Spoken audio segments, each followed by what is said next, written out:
Alright, so today we're talking about the Silent Hill 2 remake. It's safe to say everyone was skeptical about this game after its tumultuous marketing campaign, starting with that first trailer that made it look way too action focused.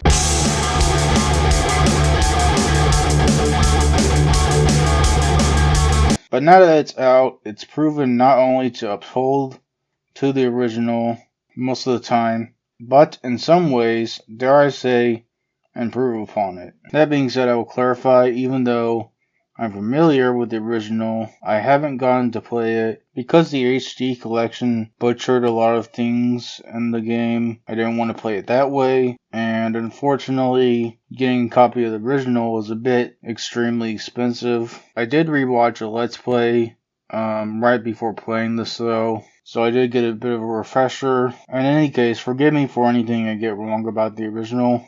But real quickly, before we talk about a game that starts in an atmospheric, surreal small town, let's talk about a demo for another game that starts in an atmospheric, surreal small town. The demo for What Happens at Midnight, my action survival horror FPS, is available for free right now on Steam. You're sent to investigate the town at nightfall, and quickly find out interdimensional forces are invading our world. Hop between worlds, meet strange characters, and survive cosmic horrors once you find out what happens after midnight. Let's dig into the gameplay. Survival horror is supposed to have a slightly awkward combat. It's supposed to show that the characters are struggling against the horror and they're not prepared for what's coming. And I think they've done a good job here of creating combat that is fun and exciting, but also conveys that it's a struggle, mainly with sounds and animations. The melee, dodging, and shooting all feel fairly good. Another good thing they did was make resources more scarce, which obviously works better for survival horror, where you're meant to be kept on edge, with less security in your ability to protect yourself. The original SH2 seems to have always had a bit of a problem with enemy variety, and it's now made worse by the game being longer. I definitely see the hesitancy to add new monsters.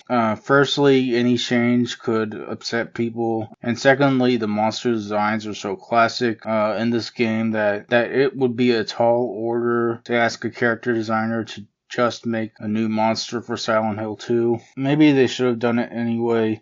I don't know. They did give some of the monsters a more distinguished second variant. They also changed how the mannequins work. They go off and hide now. Although it can be annoying when it sees you first and gets a small free hit in. It's a really good tense moment when you see one first and prepare to attack. These things are creepier standing still than most monsters running. Overall, I like what they did with them. The bosses are massively improved and have more depth than being a high damaging bullet sponge. And they're also more grandly presented and feel like a bigger threat. The puzzles have been remixed and are fairly good. The classic survival horror series of locks and keys are good here. And pretty interestingly, sometimes revolve around entering multiple solutions into a central puzzle that opens different doors. I thought that was pretty interesting.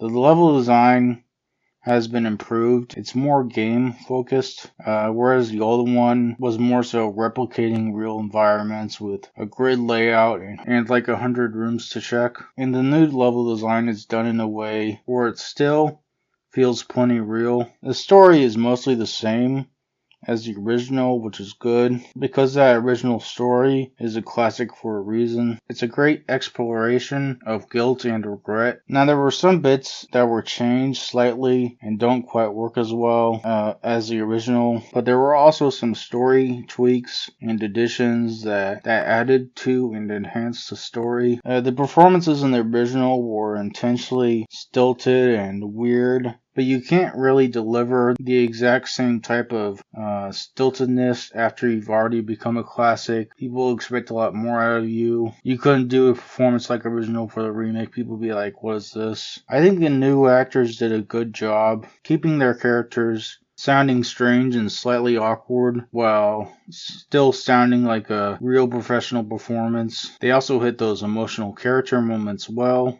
The already great visual aesthetics of the original have been improved with more environmental detail, better use of color, and modern game lighting. They replicate the grungy but normal world colliding with the monstrous disaster scenario. The areas that have been changed the most are the Otherworld sections. They're more like the other Silent Hill games, with more industrial and backrooms type stuff. They're well realized and look good. There are some good uses of weather effects which enhance the atmosphere. I don't think I can properly describe how good the atmosphere looks in this game, but trust me, it's really good. One thing I don't like is how a lot of the characters look different from the original. I would rather them have been more similar to the original designs. That being said, the monster designs are pretty faithful and look good as they did before. The music remakes and new songs are really good.